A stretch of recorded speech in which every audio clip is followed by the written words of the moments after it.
지난 2021년 가진 모든 자산을 다 끌어모으고 할 수 있는 최대한의 대출을 해서 서울 도봉구의 33평 아파트를 구입한 청년이 있습니다. 돈을 구하는 것이 어려웠지만 그래도 어떻게든 해낸 스스로가 대견했고 젊은 나이에 내 집 마련에 성공했다는 자부심과 기쁨도 있었습니다. 집값이 미친 듯이 오르던 시기였기 때문에 자신도 곧 큰 시세 차익을 남길 수 있을 것이라 생각했습니다. 돈을 벌면 차를 새로 뽑을까, 해외여행을 떠날까를 생각하며 행복회로를 돌렸습니다. 그랬던 그 청년은 지금은 피눈물을 흘리고 있습니다. 월급의 대부분이 대출 상환금으로 나가고 집값은 계속 떨어지고 있습니다. 행복이 불행으로 바뀌는 건 순식간이었습니다.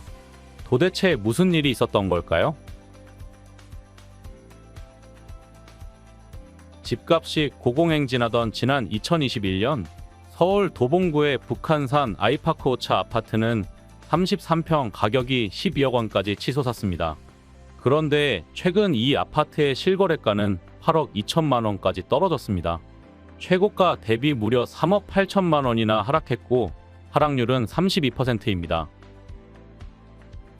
집값 상승기 때 서울 노원, 도봉, 강북, 이른바 노도강 지역은 영끌족들이 집중적으로 매수한 지역입니다.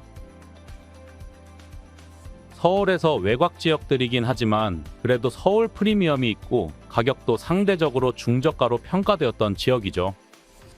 서울의 상급지를 매수할 여력이 부족했던 영끌족들이 그나마 서울 내에서 매수할 만한 엄두가 나는 곳으로 노도강 지역이 주목받았습니다.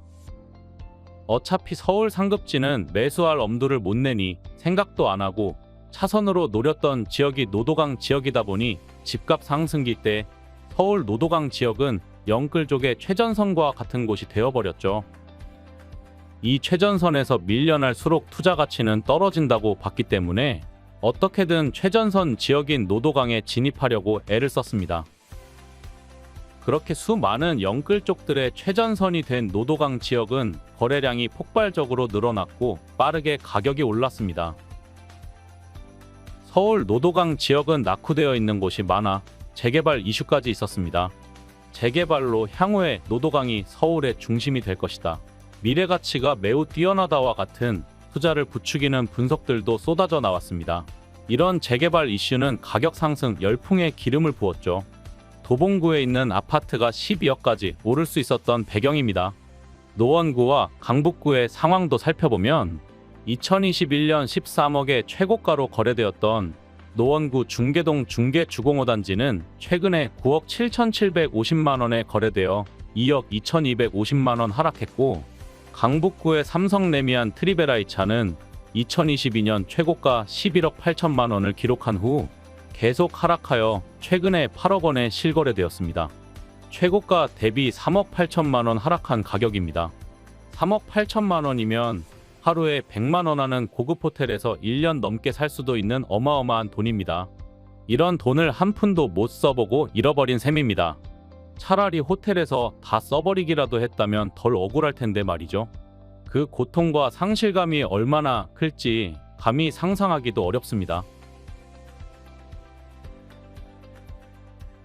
일반적으로 부동산 시장에서 외곽 지역은 오를 때는 늦게 오르고 떨어질 때는 가장 먼저 떨어지는 모습을 보입니다. 영끌족의 최전선이었던 노도강 지역이 지금은 부동산 하락 최전선이 되어 가장 먼저 무너지고 있는 것입니다.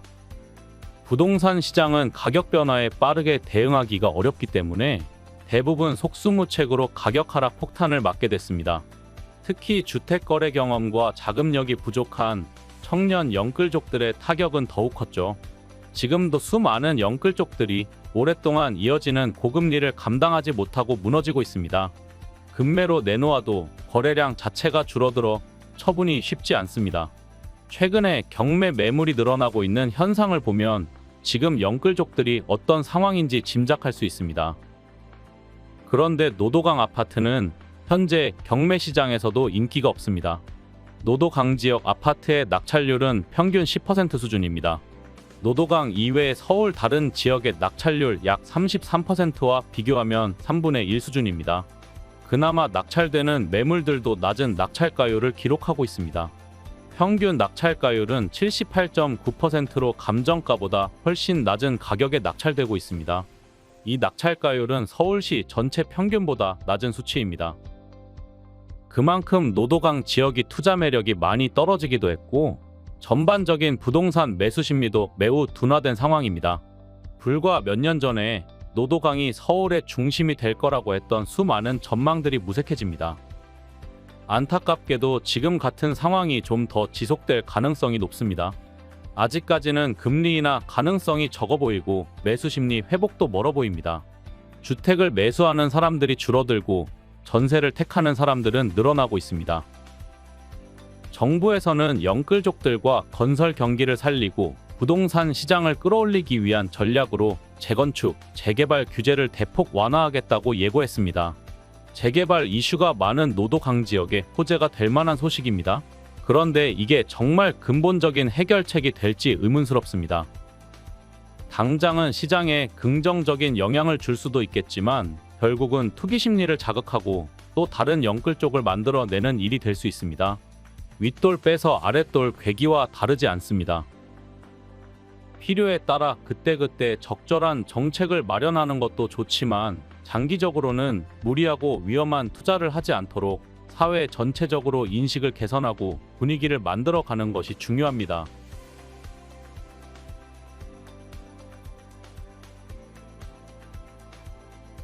(2021년) 도봉구 아파트를 영끌에서 샀던 청년은 그 당시 분위기에 휩쓸려서 투자를 했겠지만 누군가 그 청년에게 조심하라고 좀 더 신중하라고 말해줬다면 어쩌면 지금과 같은 고통을 피할 수 있지 않았을까요?